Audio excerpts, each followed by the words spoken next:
Aujourd'hui, monsieur l'habitant moyen est allé acheter une ampoule électrique d'une puissance de 100 watts. Madame l'habitante moyenne, elle, est allée acheter un sèche-cheveux pour sécher ses cheveux. Puissance 1000 watts. C'est-à-dire 1 kilowatt, étant donné que 1000 choses se dit 1 kilo chose. Le monsieur des chemins de fer voulait une locomotive pour tirer son train à 130 km à l'heure. Puissance de la locomotive, 8 millions de watts. 8 millions de watts ou, si vous préférez, 8 mégawatts, étant donné qu'un million de choses se dit un méga-chose. Watt, kilowatt, mégawatt, c'est la puissance des appareils, ce qu'ils peuvent faire. Mais pour le moment, ils ne font rien. Ils ne sont pas branchés sur le réseau. Le réseau pourtant est prêt. Dans les centrales, les alternateurs tournent. Les alternateurs, vous vous souvenez, l'aimant qui tourne devant des bobines. Dans la pratique, évidemment, cette image d'alternateur serait un peu plus près de la réalité, mais le principe est le même. Les bobines s'appellent le stator. L'aimant, qui en réalité est un électro-aimant, s'appelle le rotor. Il tourne par exemple à 15 000 tours minute et le stator délivre un courant alternatif triphasé d'une fréquence de 50 Hz, très exactement. Cet alternateur-ci a une puissance maximum de 900 MW. Mais actuellement, nous dit le monsieur de la centrale, il ne marche qu'à 30% de sa puissance, 300 MW.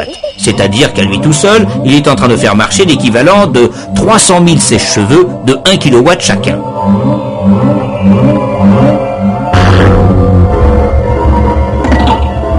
Mais vous vous doutez bien que s'il y a 300 MW qui sortent de l'alternateur, il faut bien qu'il y ait une machine au moins aussi puissante pour le faire tourner.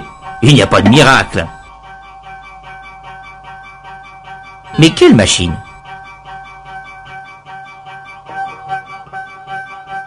Dans les centrales, c'est toujours une turbine. Mais avec quoi la fait-on tourner ? C'est là que les messieurs des centrales se divisent en deux écoles. D'un côté, les hydrauliciens, ainsi appelés parce qu'il faut tourner leur turbine avec de l'eau des fleuves et des barrages. Les autres la font tourner avec de la vapeur qu'ils fabriquent en chauffant de l'eau dans une chaudière. Ceux-là, on les appelle des thermiciens.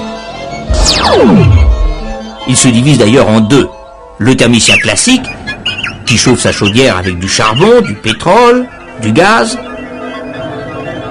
L'autre, le thermicien nucléaire, se sert d'un réacteur. Mais revenons à notre centrale. Elle débite toujours ses 300 MW. Supposons que tout d'un coup, voilà 40 locaux qui se branchent en plus des 300 000 sèche-cheveux déjà branchés. Cela fait au total 600 MW que réclame le réseau. Si votre centrale est seule à fournir 300 MW, cela ne suffit plus. Il faut augmenter la puissance. Notre monsieur, s'il est hydraulicien, ouvre la vanne d'arrivée d'eau. S'il est thermicien, il ouvre l'arrivée de vapeur, sans oublier bien sûr de pousser les feux et d'ouvrir aussi l'arrivée de combustible.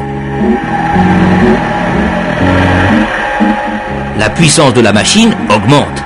L'alternateur sort ses 600 MW, maintient sa vitesse et les 50 Hz très exactement. Dans la pratique, tout cela est automatique. Personne ne s'aperçoit de rien, sauf bien sûr le thermicien, qui voit sa consommation de combustible augmenter, ou l'hydraulicien, qui voit sa réserve d'eau baisser. Mais l'eau, en principe, cela ne coûte rien. Alors, si l'eau ne coûte rien, pourquoi ne pas faire des centrales hydrauliques ? Ce serait beaucoup plus économique. On verra cela la prochaine fois.